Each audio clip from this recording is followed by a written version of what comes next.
அதிர்ஷ்டம் நியூஸிற்கு வரவேற்கிறோம்.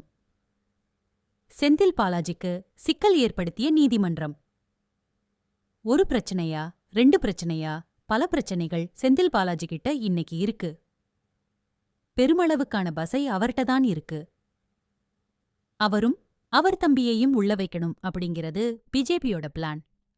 அவங்க தம்பி சமீபத்துல அமெரிக்கா போயிட்டு வந்தது உங்க எல்லாருக்கும் தெரியும். மீண்டும் அவர் அமெரிக்கா போக ட்ரை பண்றாரு. ஆனா முடியாது.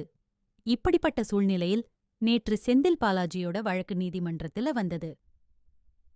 அப்போ செந்தில் பாலாஜி ஒரு வேண்டுகோள் வைக்கிறாரு. என்ன கோரிக்கை?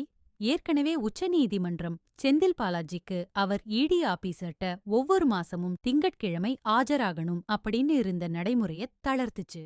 அதையே காரணங்காட்டி நீதிமன்றத்துல எனக்கு ஆஜராவதிலிருந்து விலக்கு கொடுக்கணும் அப்படின்னு கேட்டாரு. நீதிமன்றம் நீதியரசர் கார்த்திகேயன் அதற்கு மறுப்பு தெரிவிச்சிருக்கிறார். இதனால என்ன சிக்கல்னு கேக்குறீங்களா? ஏற்கனவே செந்தில் பாலாஜி வழக்கு சிறப்பு நீதிமன்றத்துல நடந்துட்டு இருக்கு. அதுல கண்டக்டர் டிரைவருக்கு காசு கொடுத்த வழக்க லஞ்ச ஒழிப்புத்துறை நடத்திட்டு இருக்கு, அதாவது தமிழக அரசு. இன்னொரு பக்கம் செஷன்ஸ் கோர்ட்ல இடி சம்பந்தமான பணப்பரிமாற்ற வழக்கு நடந்துட்டு இருக்கு. செந்தில் பாலாஜி என்ன கோரிக்கை வைக்கிறாருன்னா, லஞ்ச ஒழிப்புத்துறை நடத்துற கேஸ் நடக்கட்டும், இடி கேஸ அதுக்கப்புறம் நடத்துங்க அப்படின்னு கோரிக்கை வச்சாரு. தமிழக அரசு வாதாடுற கேஸ்ல இவர் இருக்கணும். ஏன்னா அப்பதான் இந்த வழக்க இழுக்க முடியும். ஈடியோட கேஸ் வந்தா மேல பிஜேபி பல வேலைய காட்டும் அப்படின்னு பயந்தாரு. ஆனா நீதிமன்றம் 2 கேஸும் நடக்கும் அப்படின்னு சொன்னதுனால செந்தில் பாலாஜிக்கு ஒரு பின்னடைவு. இப்ப நேற்று நீதியரசர் கார்த்திகேயன் இல்ல நீங்க ஆஜராக்கிதான் தீரணும் அப்படின்னு சொன்னதுனால தேர்தல் வேலை பார்த்துட்டு இருக்கும்போது இந்த ஆஜராவது அப்படிங்கிறது செந்தில் பாலாஜிக்கு சிக்கல். தொடர்ந்து தன்னுடைய கோரிக்கை நிராகரிக்கப்படுது அப்படின்னு அவர் புலம்ப ஆரம்பிச்சிட்டாராம்.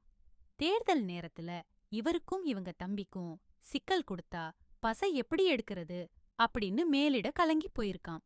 கிட்டத்தட்ட 30 தொகுதிகள் செந்தில் பாலாஜியோட கண்ட்ரோல்ல. இப்போதே பல விஷயங்களை பண்ண ஆரம்பிச்சிட்டாங்க.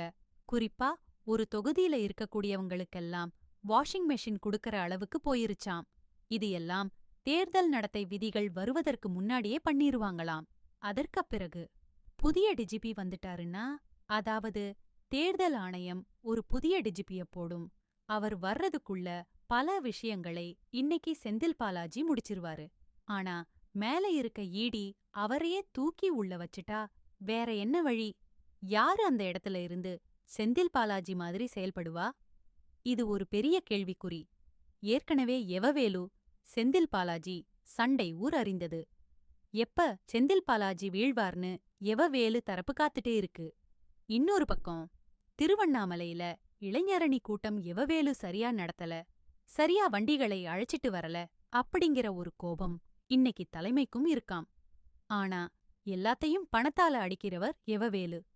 இன்னொரு பக்கம் தியாகி அப்படின்னு செந்தில் பாலாஜிய சொன்ன முதல்வர் தியாகியையும் விட்டுக் கொடுக்க முடியாது.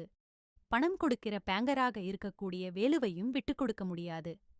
என்ன பண்றதுன்னு தெரியாம திமுகம் முழிச்சிட்டு இருக்கிறான். விரைவில் செந்தில் பாலாஜிக்கு மீண்டும் ஒரு சிக்கலை ஏற்படுத்த ஈடி தயாராகிக் கொண்டிருக்கிறான்.